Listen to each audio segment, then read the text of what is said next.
Hi, Kevin. Oh, all right, folks. I think we'll go ahead and get started here. Um, just a couple of quick housekeeping items. Today's session is being recorded, so please keep your mics on mute.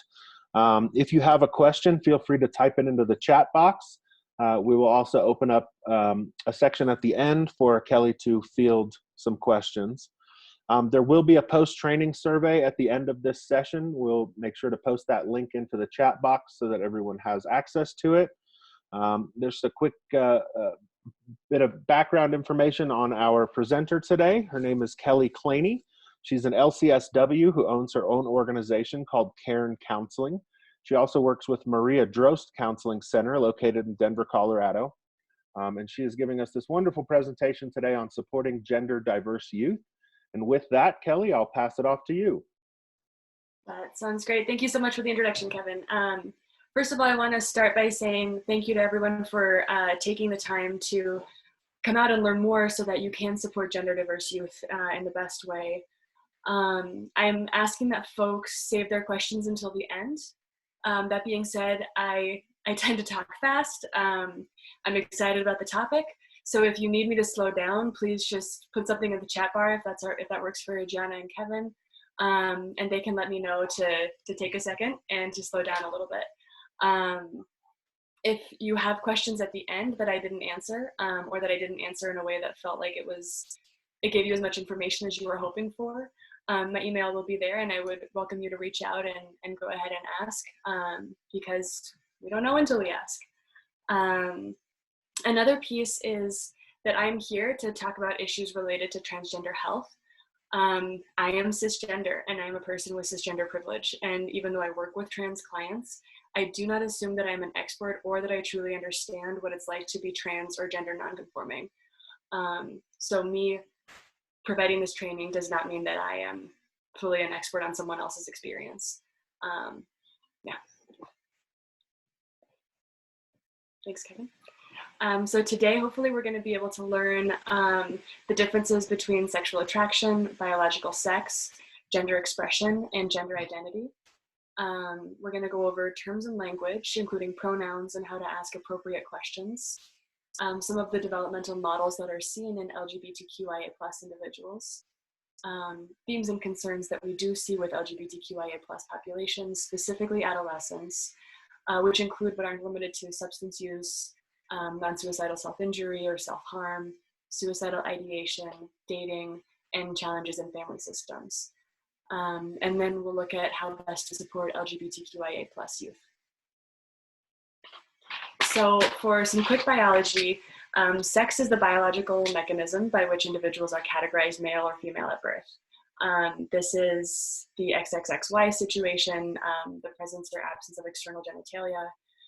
It's often conflated with gender, but gender is much more complicated. Gender is the role of the individual in society. Another thing to remember is that sex is considered to be binary in a lot of ways, but it is not in fact binary. Intersex people are people who have variations of sex characteristics that do not fit the typical definitions of male or female. So at one point this was, it's known sometimes as hermaphroditism. Please don't call it that, that's not the term anymore. And it was also once considered to be rare. At this time, and with the information that we have, we now know that 1 in 100 people have sex characteristics that do not fit the typical definition. So this is as common as having red hair. Intersex people historically and currently have been made to undergo surgeries as infants to change their external genitalia to more closely fit our definitions of sex. Many intersex folks consider this to be medical abuse. And is a really problematic thing that continues to happen. So just for some basics, cis, as in cisgender, means on the side of. So cisgender essentially means that you are on the side of the sex that you were assigned at birth. Sex assigned at birth, gender assigned at birth is the sex of the infant. Do this. I didn't like Sorry? Okay, often this is simplified as presence or absence of external genitalia. In blood tests, that's when folks are looking for XXXY. However, that's, as I just said, not quite so simple. Trans means on the other side of. So trans folks can be any gender that is not the sex they were assigned at birth. Trans women are identified male at birth, but identify as women. Trans men were identified female at birth, but identify as men. So on the other side.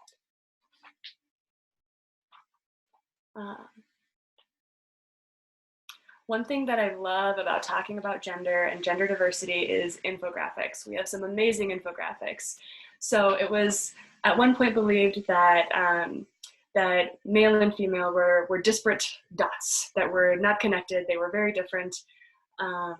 This is one way that we've grown and to change our way that we view gender.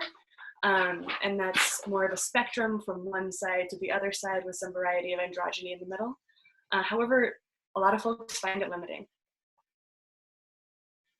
So folks have come to understand gender less like a line and more like a circle, which is, of course, less limiting. It allows for some more variation.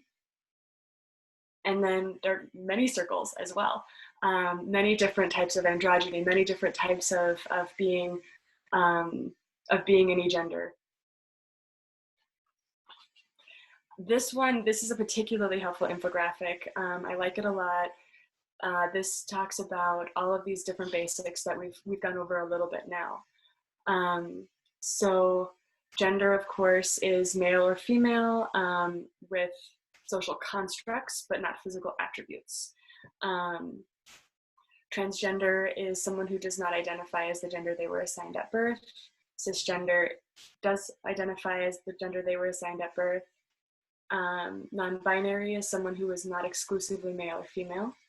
And then gender fluid and gender queer are a little bit different as well. So someone who is more gender fluid may experience their gender as changing over time, or from one end of the spectrum to another, or within that liminal space in between. Gender queer is similar in that it is within that spectrum. Thank you, Kevin. And this is commonly talked about. This is the transgender umbrella. And so folks say, there's the cisgender umbrella and all of the terms that go under the cisgender umbrella. There's the transgender umbrella and all the terms that go under the transgender umbrella. Within that is, or under that is, trans men and trans women. It is important. This is a wonderful infographic. It's a wonderful way to understand. Some non-binary or genderqueer folks say that they would rather be wet than under the transgender umbrella. So there is, with trans being on the other side of, non-binary, genderqueer, gender fluid folks often feel as though they are then distinct from that as well. But it's a good way of looking at it, that within and under transgender, there are many different ways of experiencing that identity. So folks who identify as non-binary, they can be agender, so someone who does not identify with a particular gender. Gender queer, someone on the spectrum in between. Gender fluid, someone who moves from one side to the other. Or gender non-conforming. On the screen, you can see the lovely Jonathan Van Ness, who has come out as non-binary or gender non-conforming, and uses he, him, his pronouns. If you pay attention to the stuff that he's doing, he expresses his gender in ways where he wears skirts, he wears high heels. His gender expression is different from what folks would generally assume for somebody who was assigned male at birth. And this is such a helpful infographic. So this is the one that is, it's simple. It's a great way to talk to younger folks about this. It is the gender unicorn. So gender identity is the internal sense of being male, female, or other, neither, all. And as you can see in this, that's at the unicorn's head. That is what the unicorn feels and understands, their mental conceptualization of themselves. Gender expression then may not match the gender identity. So just with Jonathan Van Ness, who wears these more typically feminine clothes, the way that you express your gender doesn't have to match. If I wear a dress, then I am no less a woman. If I wear a button down, I am no less a woman. If, to make it a little more complicated, if a young man wears a dress, he also is not less a young man, regardless of what his sex assigned at birth was. So sex assigned at birth, if you look, the little DNA thing is essentially genitalia. It's female, male, other, or intersex. And then physically attracted to and emotionally attracted to are other things that also get conflated with gender, because we're a heteronormative society. So we assume that folks who are male or masculine tend to be attracted to folks who are female or feminine.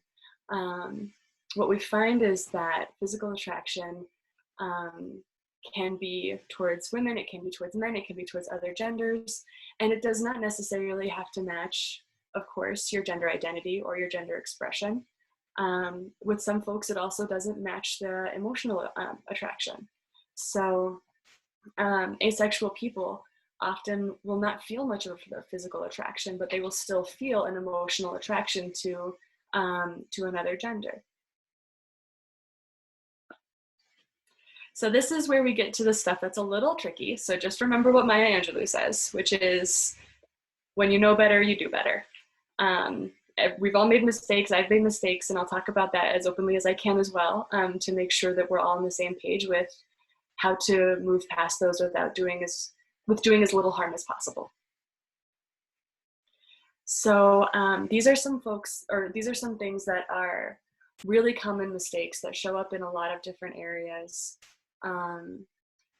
Saying transgendered, transgenders, transsexual, atrans, transgenderism, they're out of date and they're othering, and they don't take into account the human.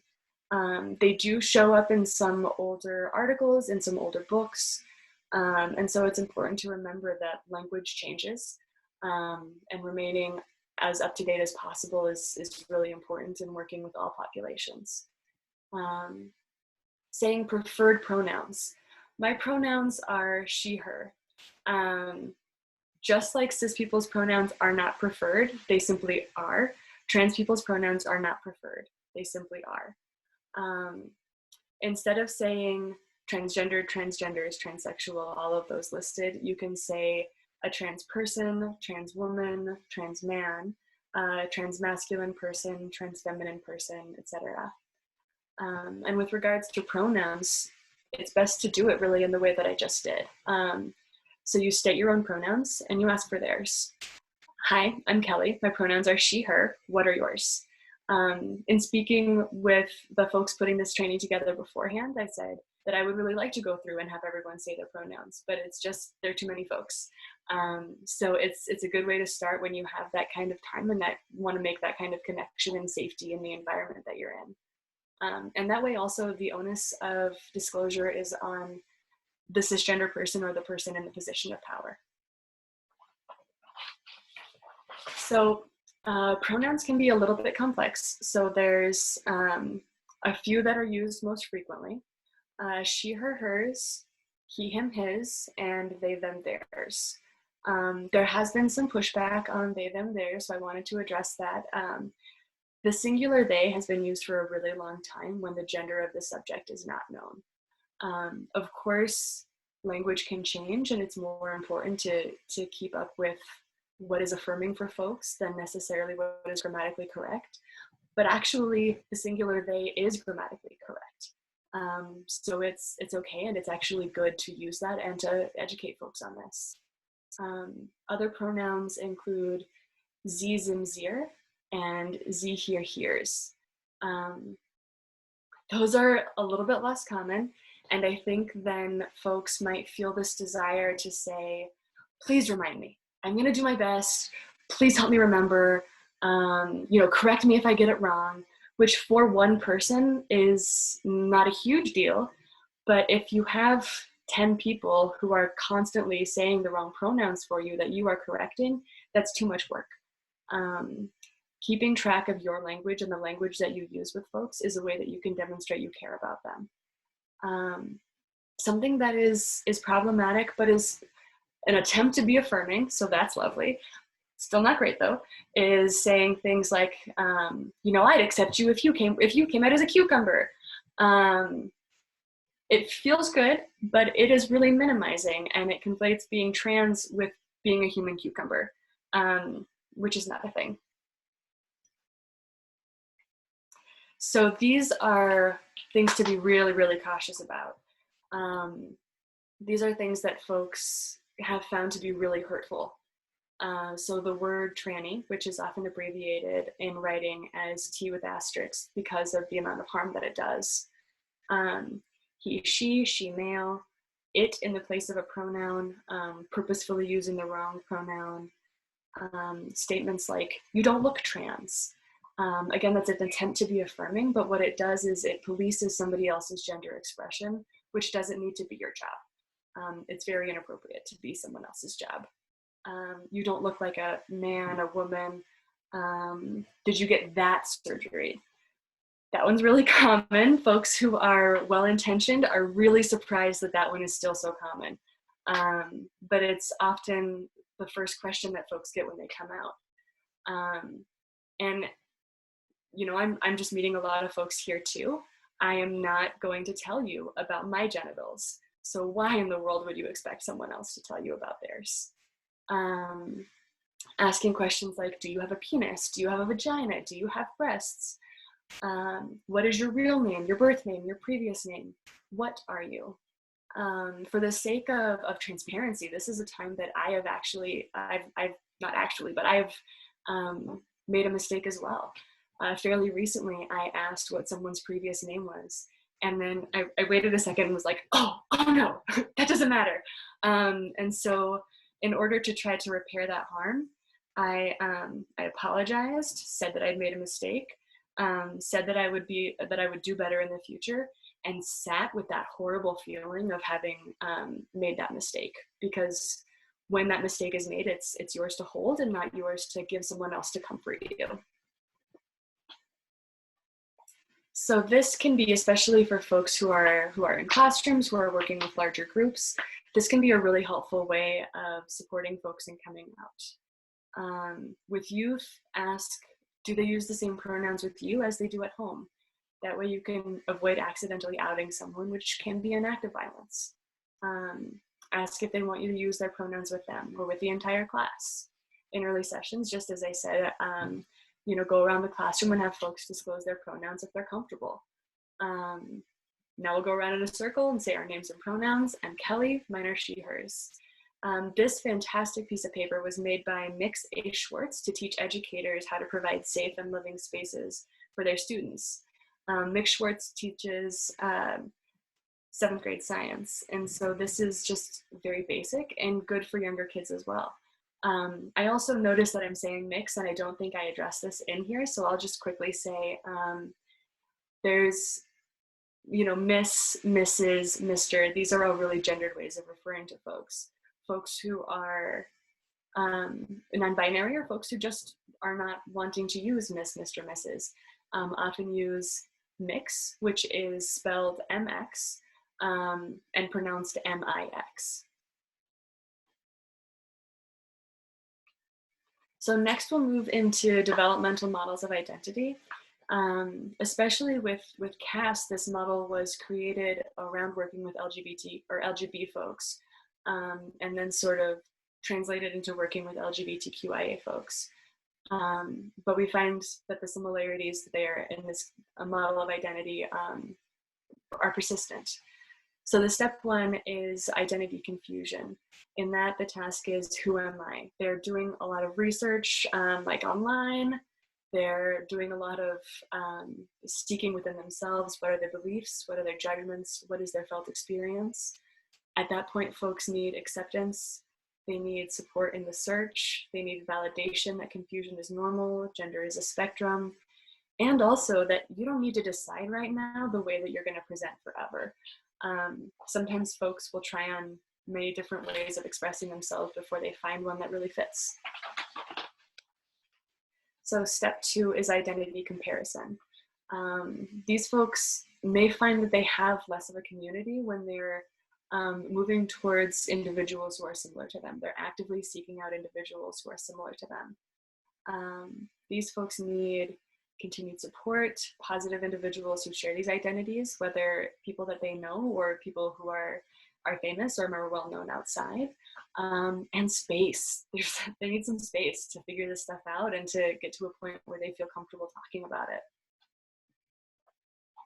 So stage 3 is identity tolerance. At that point, folks are still seeking out others who share that identity more specifically and developing personal experiences around this identity. It's less out in the ether, what may happen, and it's more what you see, what you feel, and what you experience. There is an increased acceptance of their identity, but still a struggle. The difference between tolerance and acceptance and loving is huge. So folks at that point can need support in relating and naming external sexism, and providing resources, both books and maybe mental health support. Then we have identity acceptance. It's the goal in that is to seek out others who share the identity again and to seek community. These folks, they're looking to increase specifically their LGBTQIA+ community, and they might be experiencing increased anger at cis sexism and heterosexism.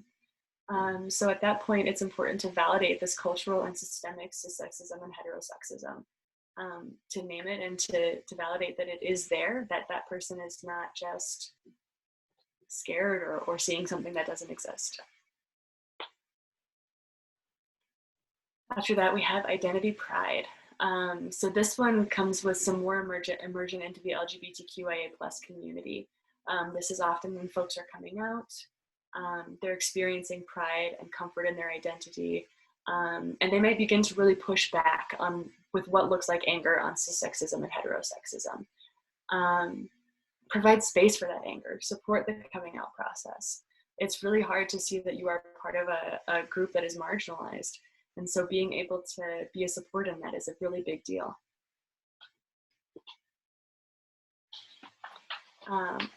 Then there's identity synthesis.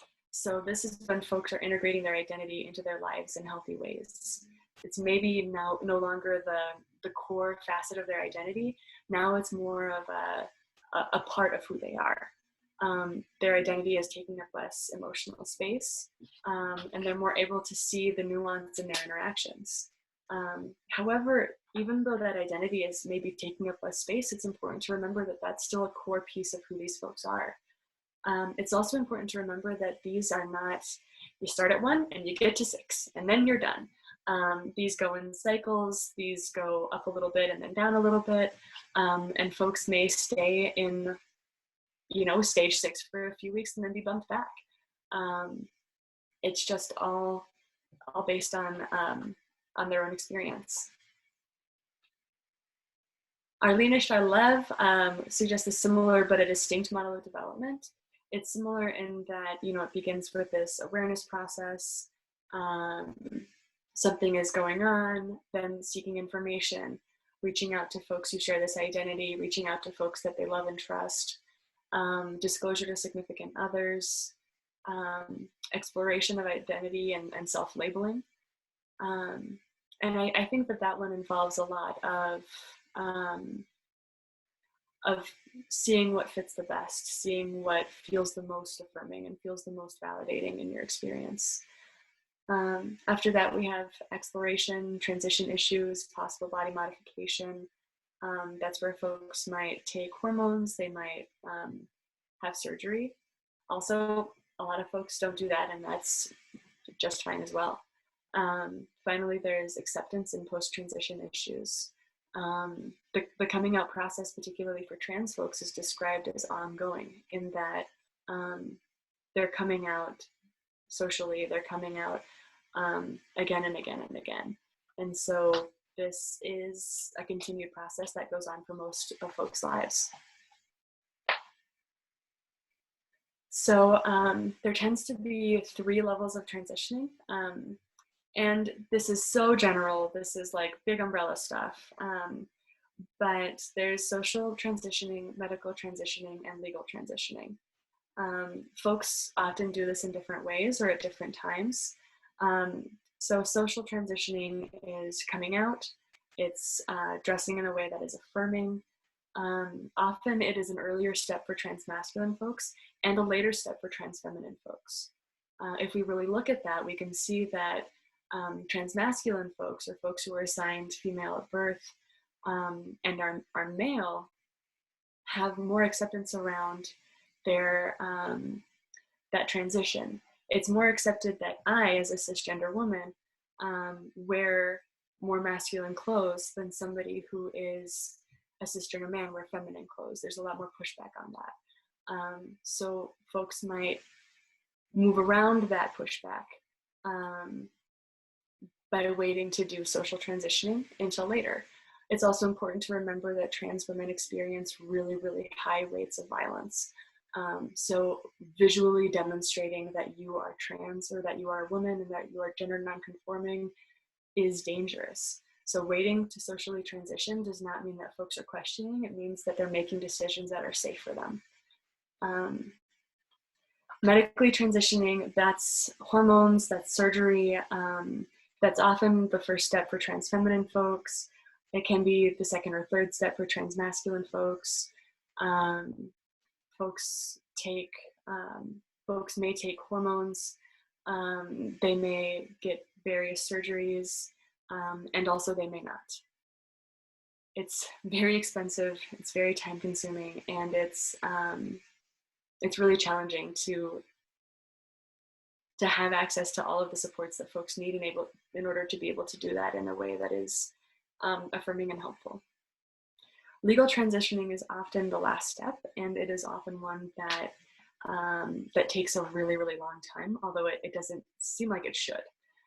So for legal transitioning, that's name, gender marker change. It's so expensive.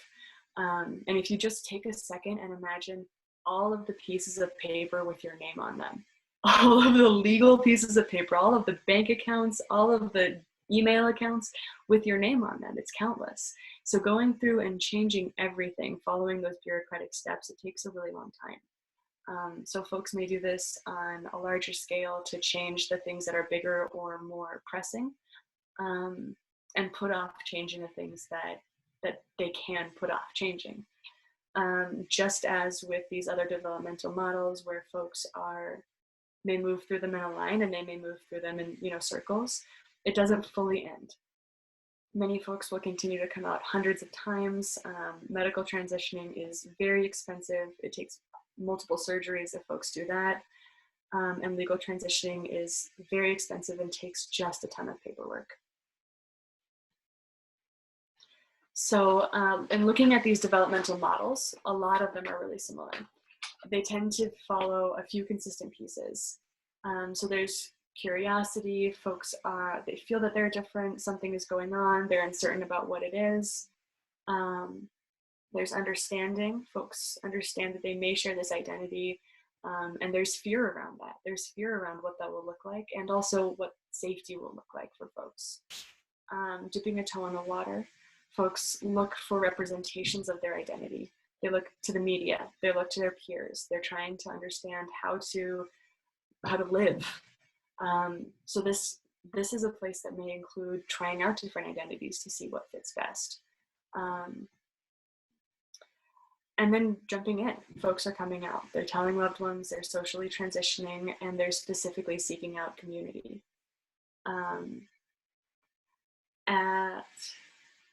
Here we go. So for identification and external awareness, folks are out and they're aware of the various ways that society is demeaning and not set up for their success. These, the ways that society can be violent towards trans folks. They're finding their voice, and they may feel like their gender identity is the most important thing of who they are, the most important piece, the core concept of self. Integration is what we see next in a lot of cases. So folks are integrating their experience of themselves with everything else that they are. A lot of times for folks, this includes some kind of outreach, giving back to their community, supporting their community in different ways. And again, this is not a straight line, and it doesn't mean that integration is like the thing to get to. It just is a way that it can be for folks, and something to pay attention to, and to give you some markers when you see people experience these kinds of changes. So some concerns that are common for folks, and it's important that we talk about these concerns. It's also important that we talk about minority stress. So there tends to be a few challenges in common. Minority stress is that folks with a marginalized identity experience physical and mental health disparities, likely due to living in a hostile dominant culture.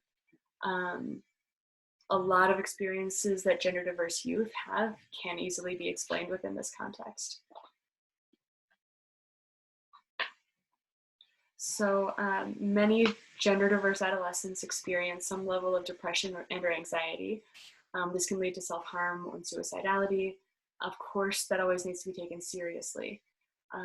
Particularly, there is a vulnerability with that identity being outed to folks. That is an act of violence, or with in-person or online bullying around gender identity or gender expression.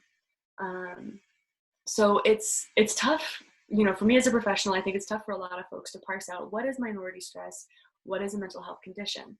But interestingly, studies have demonstrated that gender diverse youth don't actually have higher levels of depression, and the anxiety levels are only slightly higher than cisgender youth when they are around folks who are in support of their gender identity. So that is a hugely important piece. You may not necessarily understand it, you may not necessarily know what's going on, but you supporting a gender diverse youth helps decrease that minority stress. Some statistics, which I was not able to find, so I didn't put it in here, but some statistics have shown that gender diverse youth are 70% less likely to attempt suicide if one person uses the correct pronouns. That is one person creating that much difference for a gender diverse youth, and that is amazing. So I do see a lot of eating disorders, or just disordered eating with gender diverse folks. That makes a ton of sense. Restricting and binging have these direct impacts on the body that can make typical gender markers less visible. So decreasing the curves of hips, diminishing breast tissue, stopping menstruation, or increasing weight in order to hide curves under other pounds or an attempt to create curves. There's also a piece of not feeling in control of how your body is presented or how your body is perceived by other people, other folks' interpretations of bodies, and enacting control over your body through eating disorder behavior can be expected for folks.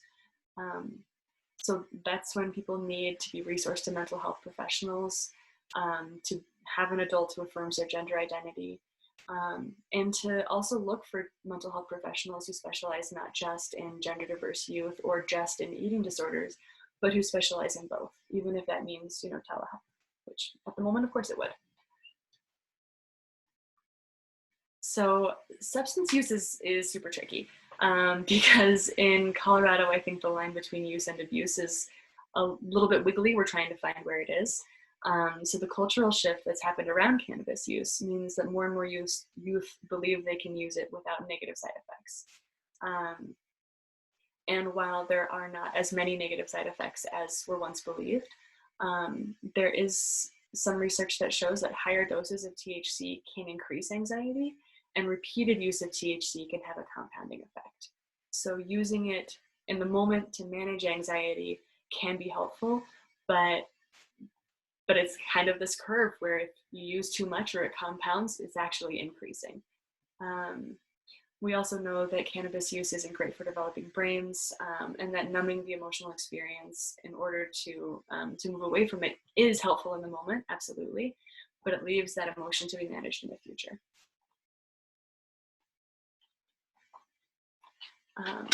So folks, when you're seeing those substance use issues, it can be tough to be really understanding of that, because I think that there's an understanding of how this can be dangerous, how this can be tough for them later on in life. So approaching that use with curiosity and kindness can help youth open up and find an adult who cares about them instead of shutting them down.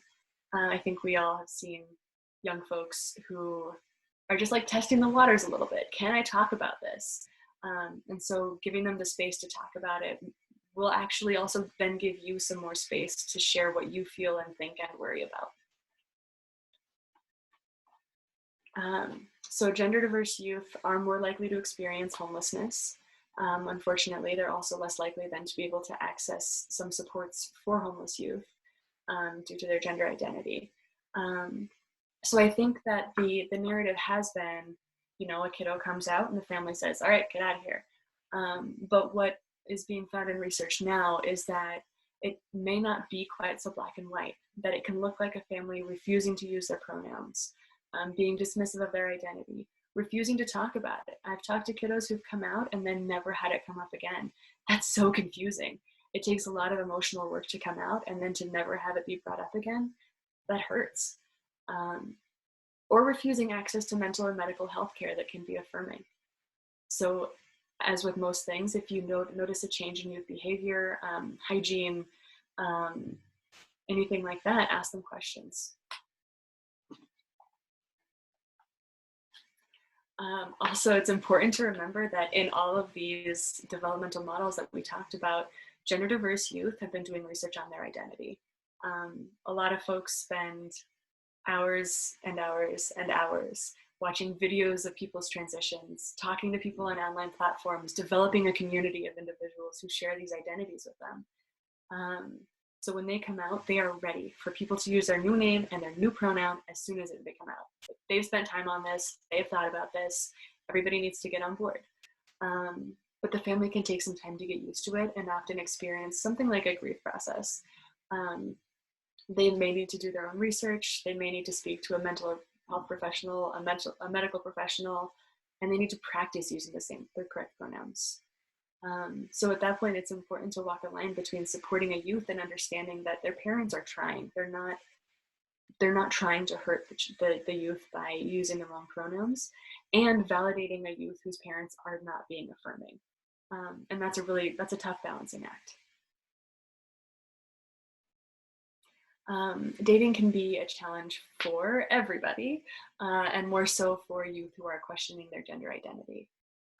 So common questions include, when do I disclose my sex assigned at birth? Do I disclose my sex assigned at birth? And for that one, it's really good to turn the question back to the youth, because most likely they've done research, they've thought about it, and they're looking to talk about it with somebody who seems helpful or affirming. There's not really a good answer for that. Will people actually like me is asked a lot. So that one's actually fairly easy to answer. Yes, people will like you.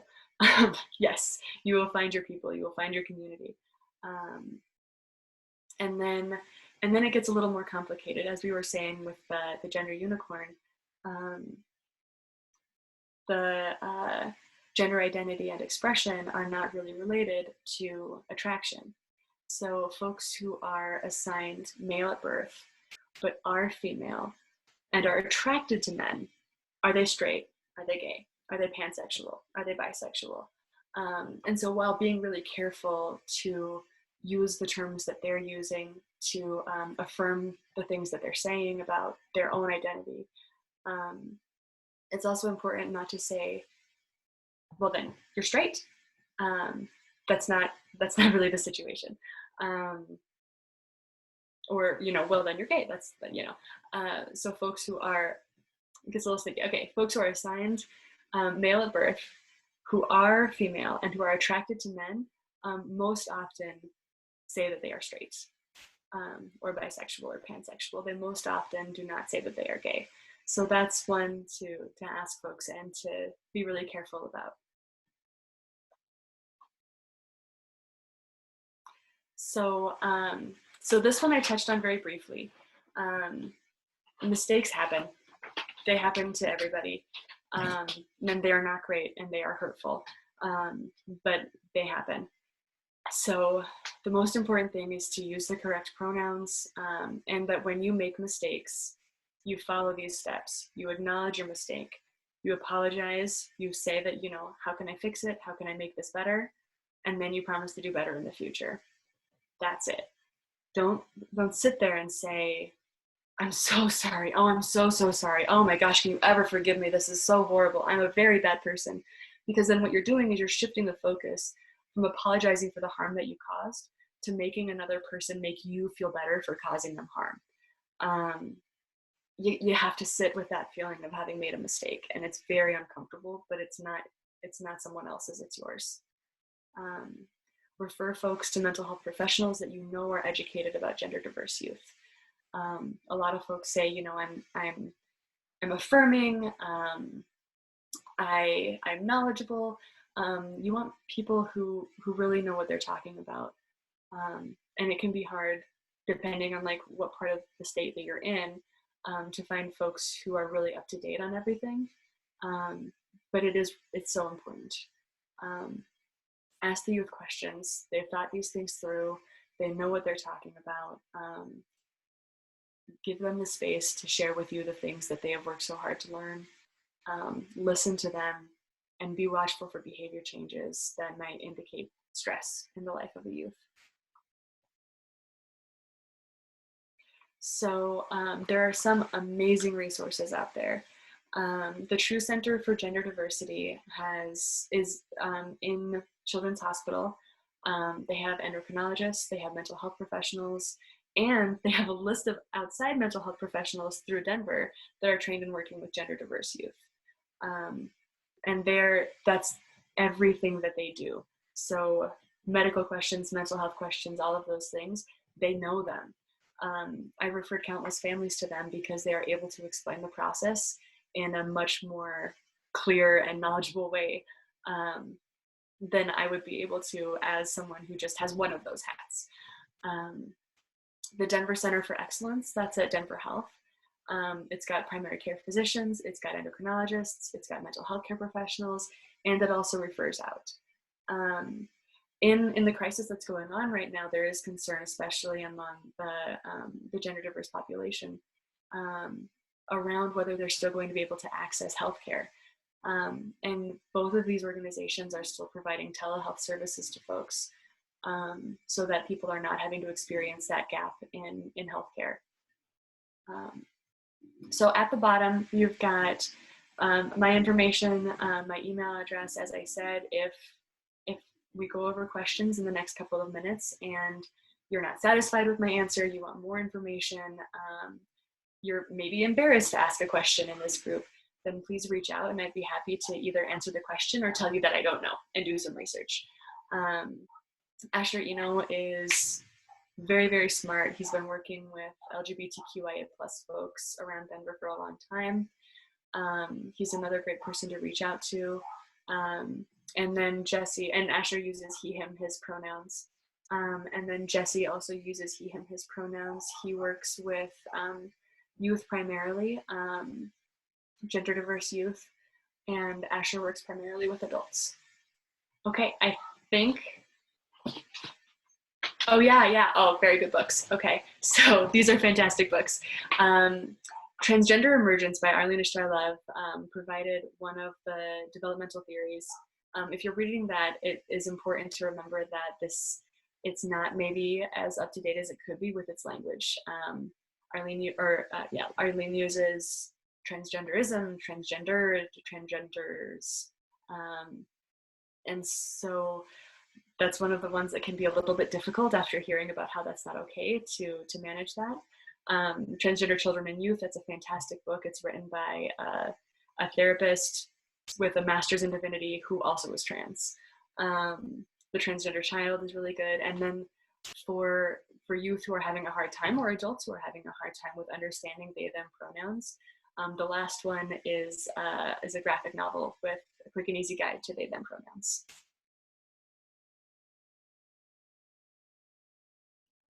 Great, thank you so much, Kelly. We'll open it up now for if anyone has questions. Feel free to type a question into the chat box, or you can unmute yourself and ask that question as well. I'll start off with, we did have someone just put a statement out there earlier that said that they're having a difficult time wrapping their head around like changing of the birth certificate because they view that as a medical document. So I'm just wondering if you can speak to that a little bit. Sure. That's complicated. So there is when folks change their birth certificates, and please bear in mind that this is based off of the information that I have, and I am not a person who's had to change my birth certificate or responsible for that for other people. But with changing the birth certificate, there is documentation that the birth certificate is changed, so that the initial birth certificate, while being gone, there is an understanding that it once existed. With it being a medical document, it winds up kind of being, at what point would someone need to refer to a birth certificate in order to provide medical care for a person right now? When would that be the most efficient way to provide medical care for someone now? And that might be a thing that I just have not thought of. But usually that's not going to be a very efficient way of providing medical care to someone or seeking out that information about their medical history. Great, thank you. We've had another question that just says, I'm a primary care medical provider. At what age would you suggest that I begin to ask about gender identity? Oh, that's fantastic. So I would think for asking about gender identity, something very simple like putting, having an open space instead of, gender male, female on intake paperwork can be really helpful. So that way you're not putting a youth on the spot in front of an adult, but you're giving them the space to provide you with that information if they want to. You can also, with folks, share your own pronouns as a way of doing the same thing. And what I've seen be really effective, that folks can be really surprised at, is that kids as young as like 5 or 6 or 7 are able to say, oh, my gender words are, she and them.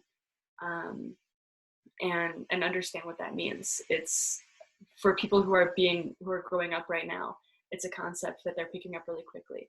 So even for really young kiddos saying, hey, I'm Dr. whatever, my pronouns are this, that could be a way of supporting younger folks in coming out too. Hopefully that answers your question. It was kind of a walk around. Thank you. We have another one that says, what about building a medical chart? We have to mark male or female. So can you provide any guidance on that? Absolutely. So my thoughts with building a medical chart is that as opposed to marking male or female, being able to say like sex assigned at birth can be helpful, and then gender. So understanding that sex assigned at birth is something that is, and also that gender is something distinct. Great. And then another question asks if you can talk about using the term queer and whether it's an acceptable term and to who it refers. I love that question. Okay, so with queer, it tends to be a little bit complicated. I think especially with older folks, there's like a felt memory for people of this being a slur. And so older folks like in the LGBTQIA+ community may not be comfortable with using queer to describe themselves or to describe other people. Queer it's a way of describing folks who are not straight and cisgender. And it can be really in flux with its definition. It also has been used by folks to describe, by LGBTQIA+ folks to also describe their political affiliation, by saying that they are, that they're queer, they're radical, they're liberal, they're pushing back on these heterosexist and cissexist norms. Great, thank you. Those are all the questions that we have so far, but again, if anyone has any additional questions, please feel free to type them in the chat box or unmute yourself and ask the question. Otherwise, I will go ahead and move forward to our last slide here. For those of you who are watching this webinar live, the SurveyMonkey link right there will be posted into the chat box by Gianna. For those of you watching this recorded webinar, I don't Is that the correct link, Gianna? Okay, so then there will be that link as well for you to fill out if you're watching this as recorded. Oh, it looks like we do have another question here. So sometimes I hear folks in meetings say that they are uncomfortable publicly sharing pronouns. How might you address that? This is a really good question. Okay, I mean, they're all very good. So with folks who are uncomfortable in publicly sharing pronouns, first of all, my primary question then would be if they're uncomfortable sharing pronouns because they are cis and they don't believe that there is a need, or if they are uncomfortable in sharing pronouns because it does not feel like a space that is safe for them to share pronouns. Some folks that I've talked to who are trans say that they're pretty used to having to lie about their gender identity, and so being in a position where they are going to lie about their gender identity is not new and is very, very unfortunate. But it's I think weighing potentially trying to create a safer place for folks to talk about their gender identity with pretending it doesn't exist at all. And so that's really complicated. And I think, you know, doing some work around that would be good. I unfortunately don't have a really good answer for that. And then we have one last question here that asks, what would your response be to someone who identifies as a trans person and is being bullied? Okay, I think that there are a lot of pieces within that are important to look at. And so I think like the age of the person, the type of bullying that is going on. So being a safe person is so important, as I talked about throughout this, that can be a huge changer for someone's life. And then if you think it will be helpful, providing education to the community itself, because folks do tend to push back on things that are difficult to understand, and gender is difficult to understand for folks who are not used to talking about it. But if you think that would cause greater harm, then talk to the youth and see about what they think would be helpful too. Great, well, thank you so much. We do have a couple extra minutes. If anyone has any additional questions they'd like to post into the chat box or unmute themselves and ask. Otherwise, thank you so much, Kelly, for doing this presentation for us today. With your permission, can we share the slides with the attendees? Please do, yes. Okay, great. Awesome. And Kelly's contact information will be in the slides as well. If you have any questions beyond that, please feel free to reach out. You are getting a lot of comments in the chat box of people saying thank you for the work you do, and they really enjoyed the presentation. So thank you again. Thank you so much. Yeah, thank you all for showing up and for the work that you do in caring for gender diverse youth. It's really important, and it's heartening to see so many folks working hard. Great. Thank you.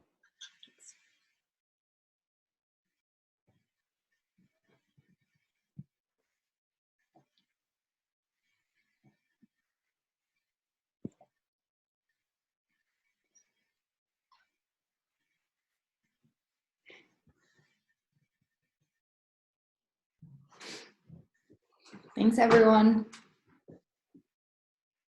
I'll leave the Zoom going here for a couple minutes in case anybody else has any additional questions, or so they can grab the SurveyMonkey link off of the bottom there.